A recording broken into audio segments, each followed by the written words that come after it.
Hey everybody, just going to do a quick update on the first update as far as the 2018 XP 1000 with Ride Command that I picked up about a month ago. From, as we've already went over, already added some UTV Giant lower door inserts, some Polaris Nerf bars, put on a steel roof with a 22-inch light bar that I got from AutoZone, painted the roof, and also added on to the two-way radio system antenna mounted on the back. So far I've been really impressed with everything about the ride. It's got a smooth ride, handles well, plenty of power. I feel a lot better now that I'm out riding with the winch set up, and I did put additional 8-inch light bar that on the top of the bumper here. Perfect spot to mount it. The Bad Dog bumper does come with an additional mount that's specifically for smaller light bars. So I had a light bar, so I went ahead and installed it there. Very happy so far with the UTV Giant doors. No rattle. They keep a lot of the mud out. The Nerf bars look good. Haven't had to use them yet, which is a good thing. Now, one of the things that I wasn't sure about, I got a lot of comments from people on the tender springs saying, hey, your tender springs are collapsed. Did a little bit of research, and this is the way the springs came out. Some people call them tender springs because of the location, because they consider this to be a 2 dual rate shock setup, but in theory it's not really. These are helper springs. So they are set at the factory setting. I will eventually go aftermarket and get some tender springs, which will give me a couple more inches of lift and also help out with the ride from what everybody's saying. So I was a little confused, thought that they had collapsed, right away, and then I read some comments from guys and they were telling me that that's the norm.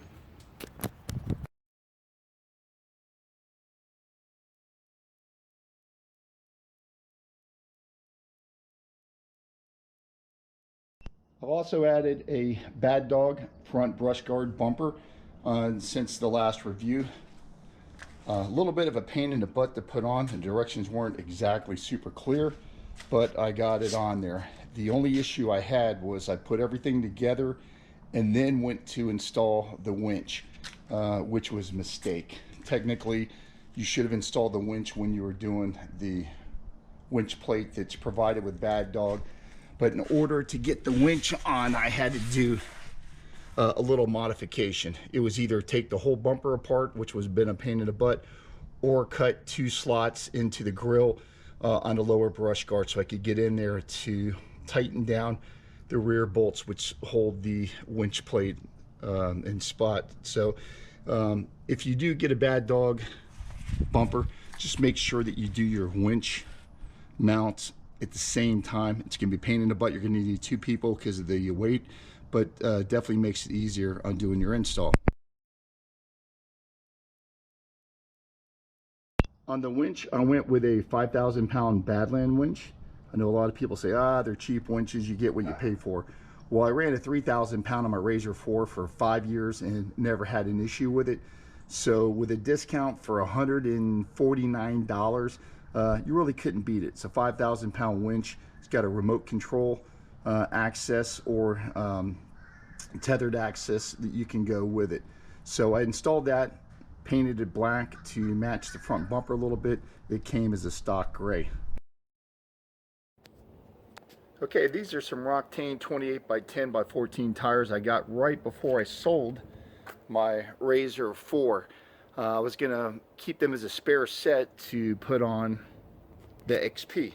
The problem is, even though they're 14-inch rims that are on here, the way that these are cut, there's just not enough room, and the rear brake caliper guard actually rubs against here. So anyway, I need to get me another set of aftermarket rims, and I'll have a spare Roctanes to go for various trails. Hopefully you can see it clear, but here's the issue.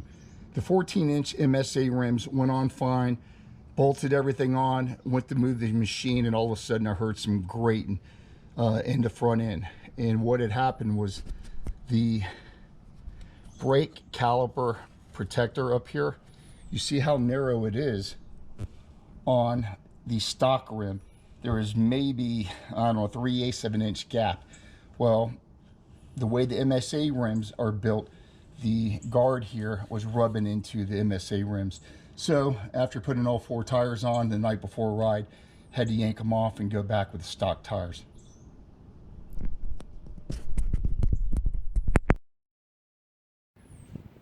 What I did was installed 2 rocker switches. The one here on the left for the main light bar that it works with keyed on. And this one here is a keyed off, and that is the mini light bar there switch that I wired in. So I put the 2 rocker switches in there.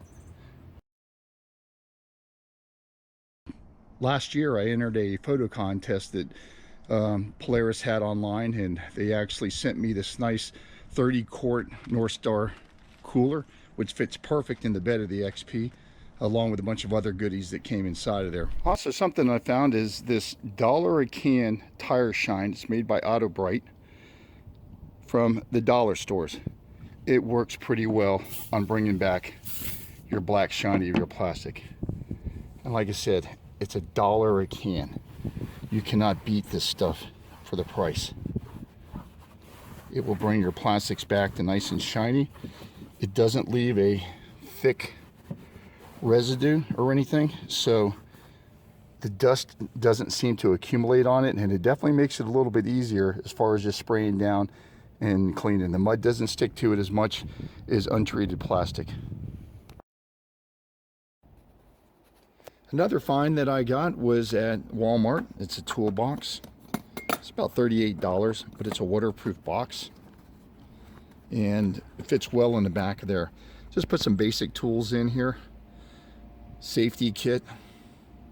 It's got a little another toolbox that comes with it here. Put different stuff in there as well. The toolbox actually lifts out, so there's more storage space in there. Something that some people times ask me what I do with this, but it's a fire start. I keep it there in case I'm somewhere a ways from the main parking lot, out on a trail somewhere up around Windrock, or somewhere remote where if you do break down, it's cool out, and if you're going to be there for a while and you need help starting a fire, these little fire start bars work pretty well. So it's a pretty good setup. I said it was about $40. Keep some basic tools and stuff in here as well. My first aid kit and that kind of thing.